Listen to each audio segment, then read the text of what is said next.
aujourd'hui d'un fossilizer. Cette fois-ci, il s'agit d'un Predacon, donc l'équivalent des Decepticons pour les animaux. Il s'agit de Ractonite qui se transforme en Styracosaure fossilisé.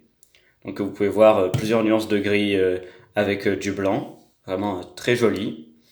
On a par exemple sur les côtes du blanc qui s'ajoute à du gris presque fumé. On a des détails sur le bassin très bien sculptés et surtout très bien peints qui font vraiment penser à de la roche. De même au niveau des pattes et sur le crâne et la collerette, que vraiment du plus bel effet, très réaliste. C'est une agréable surprise à ce niveau-là pour la peinture. On a les yeux qui sont peints en rouge. Que pour ce qui est du travail de couleur qu'il y a eu dessus, je félicite simplement les personnes qui ont bossé dessus puisque il est très réussi. C'est probablement le meilleur fossilizer au niveau de la peinture. Pour ce qui est des articulations, alors, on va avoir la mâchoire qui s'ouvre.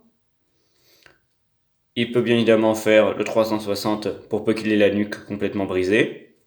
Les pattes peuvent aller en avant et en arrière. Elles ont même une deuxième articulation. Pour les pieds, par contre, on n'a rien. Au niveau de la taille, il a un semblant d'articulation. Les pattes arrière sont assez libres.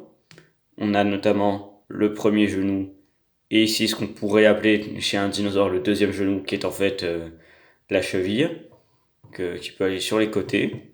Vraiment assez bien articulé. De même pour la queue, on a deux articulations que là aussi est plutôt bien fait même s'il est très massif et donc assez limité dans les mouvements. Petite comparaison de taille avec Dracodon et Windfinger déjà présentés sur la chaîne.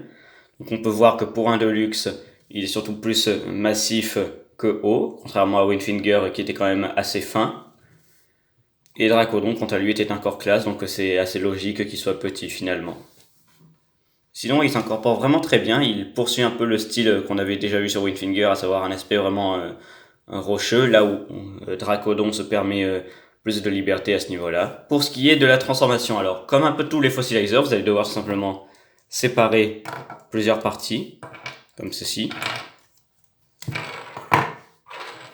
Donc, très typique de ces figurines. Cette partie-là, vous repliez tout pour former une épaule. Vous prenez l'une des pattes avant pour former l'avant-bras. L'ensemble formé par, attention, les pattes arrière, ça va former tout simplement les jambes. Pour ce qui est par contre de la mâchoire, vous pouvez soit la mettre comme ça ou bien comme ceci. Personnellement, je préfère la mettre avec la collerette vers le bas.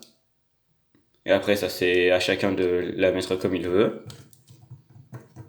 Vous ouvrez ici la visière de manière à voir les yeux. Et vous prenez tout simplement son arme que vous pouvez mettre dans ce qui peut s'apparenter à des mains.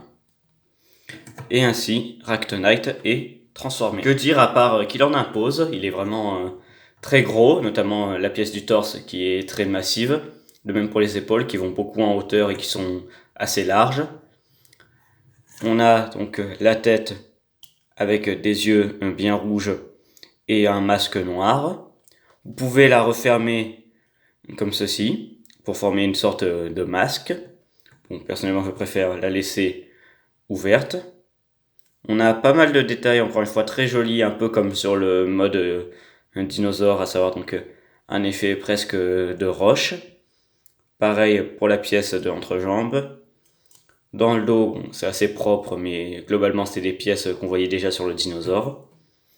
La tête est très bien sculptée. En termes d'articulation, alors, les bras sont assez libres. Il peut aller vers l'avant, sur les côtés. Le coude, lui aussi, très libre, avec une première articulation et une deuxième. De même de l'autre côté.